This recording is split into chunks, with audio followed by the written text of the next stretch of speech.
엄마에게 사과하고 싶은데 용기가 안 나요. 3년 정도 정말 치열하게 싸웠거든요. 안 보고 사니 분노가 거치면서 미안한 일들, 예뻐해 주셨던 일들만 떠올라서 괴로워요. 어떻게 용기를 낼까요? 제가 회피형 성향이 너무 커요. 그래도 용기를 내려고 하네요. 멋집니다.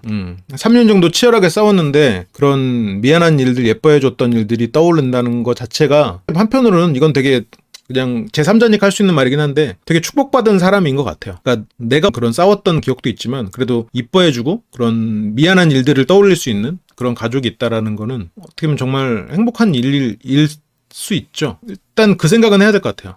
특히나 이제 어른이 될수록 이런 거는 특히 별일 아닙니다. 특히 부모 입장에서는, 그러니까 루미에르님 부모 입장에서 생각해보면 아무리 치열하게 싸웠어도 자식을 사랑하니까 치열하게 싸웠을 부모일 것 같거든요. 왜냐면 자식이 분노가 거치면서 미안한 일, 예뻐해줬던 일을 떠올린다면 어쨌건 엄마는 루미에르님을 되게 사랑하고, 근데 물론 그 사랑하는 방식이 루메르님 마음에 맞지 않거나 아니면 다른 일들 때문에 그랬겠지만 확실한 건 되게 루메르님을 사랑할 거란 말이에요.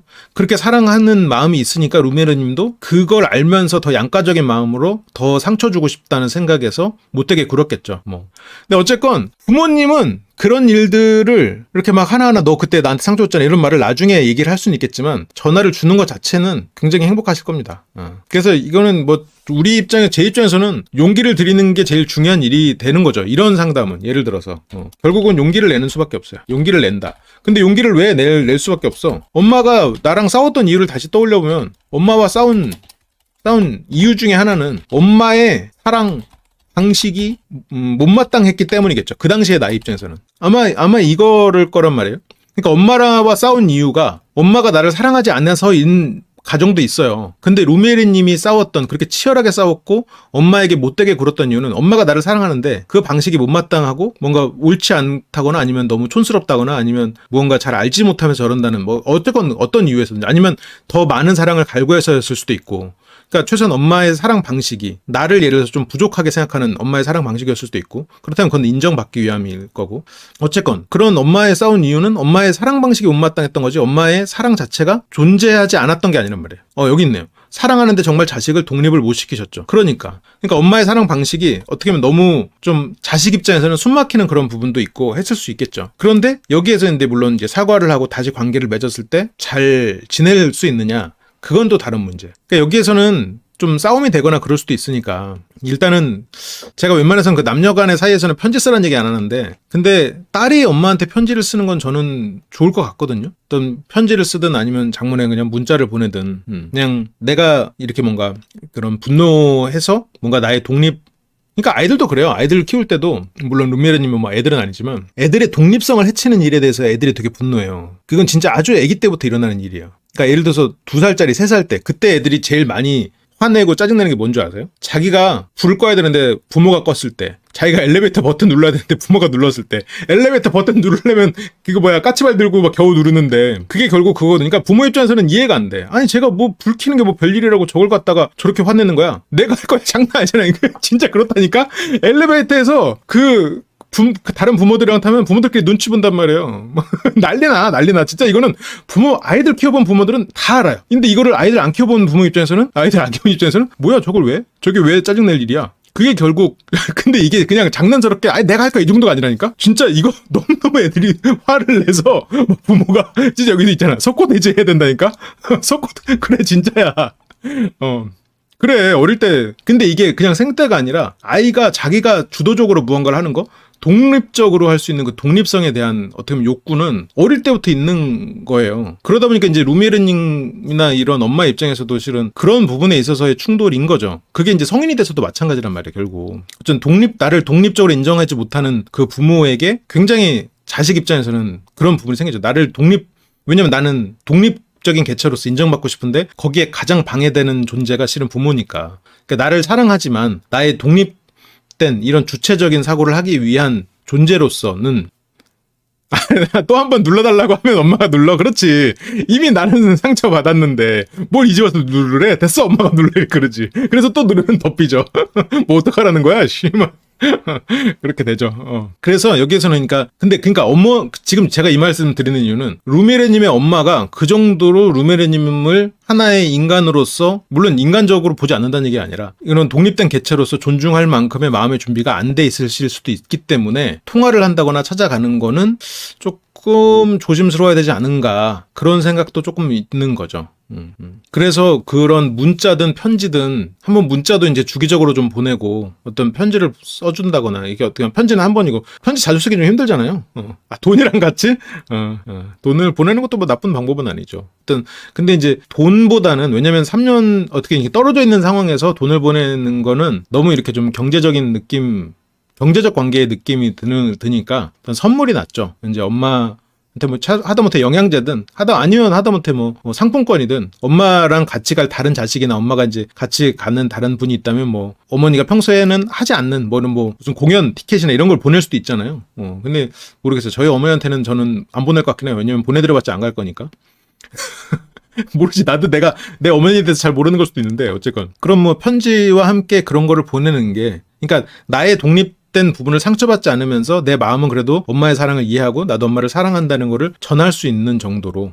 그러니까 용돈을 보내는 거는 조금 조심스러워요. 용돈을 보내면 좀 실망스럽거든. 왜냐면 지금 여기에서도 지금 루메르님의 엄마의 특성을 제가 이제 좀 유추를 좀 굳이 좀 감히 해보자면, 굉장히 어떻게 보면 끈끈한 관계를 바라시는 분이잖아요. 또 루메르님을 독립된 개체로서 인정을 마음속 깊이에서는 못하고 있는, 나와 같은 부분, 비슷한 부분들. 이제 그러다 보니까 이렇게 돈으로 해결하려는 듯한 느낌을 받을 수 있는 거죠. 더 사회적인 관계, 어떻게 보면 더 끈끈한 관계, 네가 나인, 이런 느낌으로 그렇게 가고 싶은데, 또 어떤 용돈을 보내는 이런 거는, 돈 자체는 좋지, 돈을 싫어하는 사람이 어딨어. 그런데 그 돈을 받는 순간은 조금 서운한 거지. 오히려 그 거리가 느껴지고, 지금 나랑 경제적 관계로 가자는 거야? 친구들끼리 이삿짐 나르는 거 도와주고, 그날 야 고생했어 하고 애들한테 뭐 10만 원씩 줘. 이것보다 차라리, 야, 내가 너네를 오늘 고생한 줄 알고 오늘 어디 뭐 이렇게 음식 바리바리 해갖고 뭐 회도 놓고 막 좋은 술도 놓고 했고 나 이렇게 준비했어, 오늘 좀 마시자, 뭐 마음껏 먹어, 이게 낫다는 거지. 이거는 친구들 사이에서 그런 사회적 관계라는 건데, 애들한테 10만 원씩 주고 그래 오늘 고생했다, 야들 다들 수고했다, 다들 집에 가서 푹 쉬어라, 이거는 경제적 관계로 넘어가기 때문에 오히려 심리적인 거리는 좀 멀어질 수 있다는 거예요. 이제 그러다 보니까 이제 엄마 입장에서는 조금 그런 부분이 좀 서운하실 수는 있고, 차라리 여기서는 한 번에 안 될 수도 있어요. 10만 원이 더 좋지, 물론 그렇지.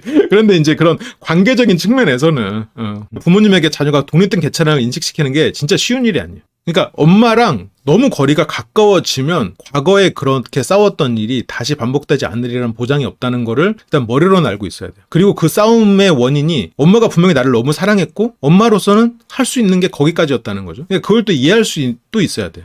용서는 당연히 하죠. 용서는 당연히 하고, 물론 그런 상처들이 계속 남아 계시긴 하겠지만 또 그런 상황을 또 살아가는 거니까. 그리고 그게 한 번에 배가 안 부를 수도 있어요. 그러니까 내가 이런 어떤 한 번에 사과를 한다거나 이런 얘기를 한다고 해서 뭐 다시 좋아지는 않을 수 있어요. 그래서 그걸 회복하는데 좀 시간이 걸리겠죠. 좀 정기적으로 처음에는 문자도 주고 이렇게 하면서 이제 서서히 얘기를 주고받고, 근데 이제 문제는 엄마는 다시 또 이제 그런 좀 독립된 개체가 아닌 그런 자식으로서의 루미에르님을 또 생각하면서 대하는 시점이 올까봐 그게 좀 걱정인데, 어쨌건 지금은 시간을 지낼 만큼 지냈잖아요. 그리고 루미에르님이 이렇게 바뀐 부분도 보여준다면, 바로는 아니어도 시간이 좀 걸려도 어머니도 분명히 따라올 거다. 그럼요, 이해할 수 없지만 사랑하는 그런 관계. 그게 참 쉽지 않아요. 이게 부모도 이게 스스로가 배우고 그리고 이렇게 깨달아가면서 사는 건데, 그러니까 왜냐면 부모도 처음부터 부모인 거 아니거든요. 그리고 자식이 처음부터 성의 어른이 아니야. 자식은 처음에 진짜 자기 몸 안에 있던 작은, 이렇게 말하면 하나의 세포에서부터 시작하잖아요. 그런 존재가 내 배 안에 있다가 세상에 탁 나오는 순간 현실감이 없어요. 그런 아이와 이렇게 같이 커가는. 그런데 이제 얘가 어른이 됐대. 그리고 독립된 개체로 뭔가를 해. 그러면 엘리베이터 버튼을 누르려고 짜증내는 아이와 똑같아 보일 수도 있다는 거죠. 그걸 벗어나기가 쉬운 일이 아니에요. 그러니까 그게 이제 물론 이제 루메르님은 이제 그걸 알게 되신 거죠. 그러니까 이제 부모가 처음이니까 이 자식이 성인이 되는 그런 경험을 안 해봤잖아요. 그러다 보니까 이제 자식이 성인이고 나와 똑같은 독립된 개체라는 거를 참 머리로 알아도 마음으로 이해하는 게 쉽지가 않아. 엄마한테 연락하면 다시 독립이 실패할까봐 무서운 것도 맞아요. 그러니까 저의 죄책감은 없죠. 지난 날들이 너무 후회됩니다. 이래서 부회절에는 은화봐요. 잠들려고 누우면 후회 때문에. 그런데 지금은 후회할 때가 아니에요. 후회는 언제 되냐면 진짜 후회가 되는 시점은 어머니가 돌아가셨을 때예요. 그래서 어떻게 보면 지금 루미에르님한테는 너무 좋은 기회인 거지. 죄책감이 아니면 느꼈을 고통을 상상해보라고. 그 당시에 최선을 느끼는 방향. 그렇죠. 그것도 맞아요. 그러니까 어쨌건 그 아이는 독립을 하는 그게 필요해요. 이 아이가 엘리베이터 버튼을 누르기 위해서 투쟁하는 그 시간이 필요한 것처럼 우리도 성인이 되기 위해서 부모와 독립되는 시간이 필요해요. 그게 이제 어떤 사람은 정말 한 방에 그렇게 쾅 터지는 경우도 있고, 어떤 사람은 서서히 사춘기 때부터 이제 서서히 그렇게 변해가는 사람도 있죠. 그런데 여기서 다른 강의에서도 얘기했지만 이제 멜랑콜리아라고 얘기를 하잖아요. 어떤 애도 제대로 된 애조가 되지 않았을 때 이제 마음속에 이제 우울감이 생기는 것. 근데 그게 이제 정확히 번역을 하면 우울감은 아닌데 어쨌든 멜랑콜리아라고 표현을 하는데, 그거에 이제 그걸 단순화시켜 얘기하면 그거예요. 내가 어떤 존재를 상실했을 때 그 상실한 존재에 대한 양가 감정이란 말이에요. 이걸 조금 풀어서 얘기하면 루메르님이 예를 들어서 어머님과 이렇게 지금 죄책감과 사랑하는 마음, 이게 양가 감정이잖아요. 이 두 가지 감정이 있는 상태에서 더 이상 어머니를 만날 수 있는 기회가 없다고 생각하면 이런 망설임이 없겠죠. 그럼 망설임이 없으면 행복할까? 아니죠. 그때 생겨나는 게 멜랑콜리아예요. 정확하게 지금 이게 멜랑콜리아를 만들어 나가는 과정이거든요. 근데 이 멜랑콜리아가 생겨나기 시작하면 이거는 쉽게 해소가 되지가 않아요. 이거는 되게 뭐랄까, 그냥 그 인간의 감정에 디폴트 우울감을 쭉 심어놓는 거란 말이에요. 그렇기 때문에 이거는 이제는 독립되는 시간도 가져야 되는 건 당연히 맞고, 그리고 이 상황에서는 이제 또 관계에 대한 해소, 지금 이 양가 감정에 대한 해소, 어머니가 어머니로서의 한계가 있었구나. 그래, 내가 그랬던 거는 나의 독립에 대한 투쟁이었구나. 그리고 지금 이런 관계에 있어서 이거를 해소하기 위해서 어머니에게 최소한 그 노력에 대해서 감사한다. 나는 그래도 어머니를 사랑했다. 이 말을 전할 수 있으면 그런 부분에 있어서 내가 미리 해소할 수 있는. 그러니까 이거는 좀 시제가 좀 웃긴데, 미리 해소한다는 말이 좀 시제가 좀 웃기긴 하지만 그런 부분을 조금 만들 수 있을 것 같아요. 그러니까 미리 예방한다고 해야 되죠. 그러니까 나를 위해서도 필요한 거죠. 그러니까 결국은 이거 당연히 어머니를 위해서도 필요한 거고. 지금 루메르님 어머니의 일단 그 마음가짐부터 나의 그 3년간의 치열한 투쟁은 엘리베이터 버튼을 누르기 위한 그 아이가 세상에 자기의 독립된 존재라는 걸 알리기 위한 것과 같은 것. 그러니까 어른이 봤을 때는 말도 안 되는 건데 아이의 입장에서는 굉장히 중요한 일. 그게 나에게도 있었던 거고, 그걸 통해서 이제 루미르님은 독립된 개체로서 한 단계 성장한 거고, 지금 그런 생각은 좀 하실 필요가 있어요. 그래서 나에 대한 죄책감을 버리고, 그건 나에게 필요한 투쟁이었고, 지금은 이제는 어머니를 이해할 수 있는 시점이 됐고, 어머니의 마음도 이해를 하니까 그 상처를 내가 온전히 다 치료할 수는 없어도 최소한 그 부분에 대해서 이해할 수 있는 사람이 됐다라는 거 정도를 전하는 거. 그래서 거기서 어머니가 안 받아주고 상처를 돌려줄 수도 있고 그렇겠지만, 그게 장기적으로 봤을 때는 루미에르님을 위로하는 일이 될 거예요. 지금 그렇습니다. 그래서 저는 편지도 좋을 것 같기도 하고, 그냥 문자나 카톡도 나쁘지 않을 것 같아요. 엄마와 딸 사이니까.